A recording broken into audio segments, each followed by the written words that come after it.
Please pray with me. May the words of my mouth and the meditations of all our hearts be acceptable in your sight, O God, our rock and our Redeemer. Amen. There was once an American traveler who planned a safari to Africa.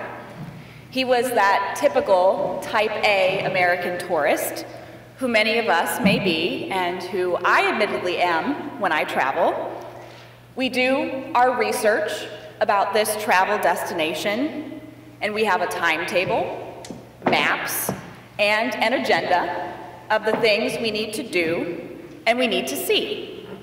Some local people had even been hired to carry some of the traveler's supplies as he trekked throughout the countryside. It was that level of planning. On the first morning, they all woke up early and traveled fast and covered a very far distance. The second morning was the same. Woke up early, traveled fast, and traveled far. Third morning, same thing. But on the fourth morning, the local hired help refused to move. Instead, they sat by a tree in the shade well into the morning. The American traveler became incensed and irate, and he said to his translator, "This is a waste of valuable time. Can someone tell me what's going on here?" The translator looked at him and calmly answered, "They're waiting for their souls to catch up with their bodies." I love this because we all have weeks when it feels this way. We are on the go so much that it's hard to just sit still and be for a minute. Terry Hershey, who wrote a book called Sacred Necessities about some of the spiritual gifts that are essential for living a balanced and healthy life, and the person who told that story about the crazed American tourist, says it like this: "A nap is approved if I've worked hard enough to deserve it, or if I'm feeling under the weather. A day off is condoned only if it is my due. A lull through the garden is acceptable only if I pull some weeds on the way through. A wasted afternoon is allowed so long as it doesn't happen too often, and I seem duly contrite." Hershey laments that in our 21st century American society, we can't seem to sit still sometimes and soak it all in. Wasting time is a sin, and we live our lives avoiding it at all costs. But this lifestyle is taking its toll. The American Psychological Association did some research that came out in 2007 that found 1/3 of the people in our country reported experiencing extreme levels of stress. 1 out of 5 reported that they experienced high levels of stress at least 15 days a month.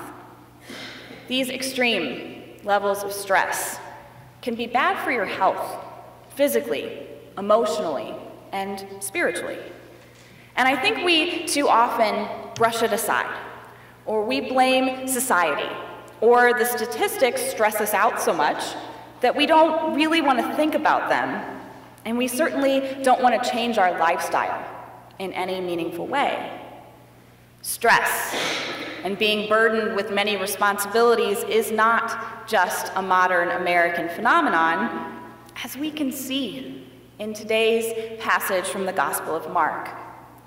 Did you notice the movement in this morning's passage and the way Jesus deals with stress? Yes, even he had to deal with stress in the first century. In the story, Jesus goes to Simon and Andrew's house with 4 of his disciples.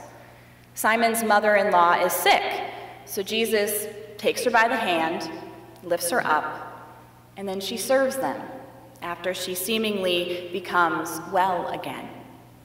The same night, all the people in the surrounding area bring before Jesus all who were sick or were possessed with demons, and the whole city was gathered around the door. Jesus addresses all the needs of these people who literally show up at his doorstep. He probably was with them well into the night, doing the best he could to address their needs with compassion and love. Then here's what Mark tells us. In the morning, while it was still very dark, he got up and went out to a deserted place, and there he prayed. Jesus healed well into the night as people came crowding around the house for his help, and he gets up early to go off on his own to pray. The disciples must have woken up a bit panicky, not finding Jesus in the house anymore, and they go hunting for him. Literally, that's how it's translated, hunting for him. The disciples find him safe and sound. And Jesus seems to nonchalantly say, all right, let's go to some of the neighboring towns and let's do it all over again today. It seems that the way Jesus dealt with all the work he had to do and the demands placed upon him constantly was to go off sometimes on his own, to get centered again, to pray to God and have a moment of peace. Henry Nouwen, somewhere along the way, commented that only in silence and in solitude can we learn the important lessons that being is more important than having, that our worth is more than our efforts and not the same as our usefulness. Jesus spent time in solitude away from the crowds, and I often wonder what he thought about when he was out there on his own. It's like one of my favorite children's stories, featuring Frog and Toad. Toad goes over to Frog's house, only to discover a note on Frog's door. Dear Toad, I am not at home. I went out. I want to be alone. Toad searches for Frog, far and wide, and he finally sees Frog sitting on a little island in a river all by himself. Toad thinks that Frog must be very sad, and so he runs home to make sandwiches and a pitcher of iced tea. He hitches a ride on the back of a turtle, and then he goes to cheer Frog up and he gives him lunch. Frog ends up telling Toad, I am very happy. This morning when I woke up, I felt good because the sun was shining. I felt good because I was a frog. I felt good because I have you for a friend. I wanted to be alone. I wanted to think about how fine everything is. And then the two friends eat lunch together on the island, and all is well. Basically, as the American Psychological Association rightly states, one of the best ways to deal with stress is to take care of yourself. Ensure you have a healthy mind and body through activities like yoga, taking a short walk, going to the gym, or playing sports that will ensure both your physical and mental health. Take regular vacations or other breaks from work. No matter how hectic life gets, make time for yourself. I'm quite sure you've all heard this before, and you could probably add to this list with methods that work particularly well for you. It's good to know your own coping mechanisms for stress, no matter what setting in which you find yourself. Tony Jones, coordinator of a national network of emerging Christian leaders, spoke about sitting in first class on a flight to New York next to a successful editor. He noticed that halfway through the flight, she closed her laptop and tilted her seat back. Jones writes, "What happened next has stuck with me ever since. She took a rosary out of her pocket and spent the next hour surreptitiously praying with her eyes closed. He pegged her as, quote, an enlightened liberal member of the East Coast elite. And yet there she was, in first class, with her eyes closed, praying to the Virgin Mary." What this all indicates to me is that we need to take some breaks and do some self-care. And I've tried to give you many examples of this, whether that's going to a quiet place and thinking about life, like Frog, or praying the rosary on an airline in first class, like the editor, whether it's praying to God in a deserted place, like Jesus, or resting underneath a tree, like the wise Africans.